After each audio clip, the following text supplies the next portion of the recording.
Prečo sa zrušilo napríklad sekanie rúk? Ja som napríklad dlhodobý zástanca toho, že pri ekonomických trestných činoch musíš vrátiť, čo si ukradol, dvakrát toľko. A čo je väčším poučením pre tých ľudí?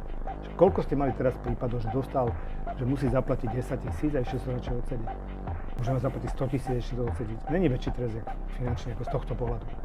Jasne, niekto je bohatší a pre neho môže byť 10 000 nič, no tak mu daj 200 000. Netreba rozšíriť tú škálu trestov? Máme basu, máme nejakú možno pokutu. Prečo sa zrušilo napríklad sekanie rúk? A ja nevravím, že mučiť, no má chirurgicky odseknúť ruku. Jasné, bezbolestne.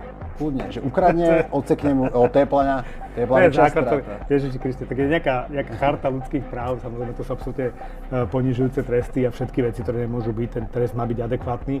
Práve preto ja uprednostním tú restauratívnu, pretože pre mňa nemá význam, že človek, ktorý bez ohľadu na to, v akom kontexte je, lebo proste mohol mať ekonomickú situáciu, alebo sa mu to zdalo jednoduchšie, alebo tak vyrástol, doma ho bili, keď bol malý, tak ukradol 10 000.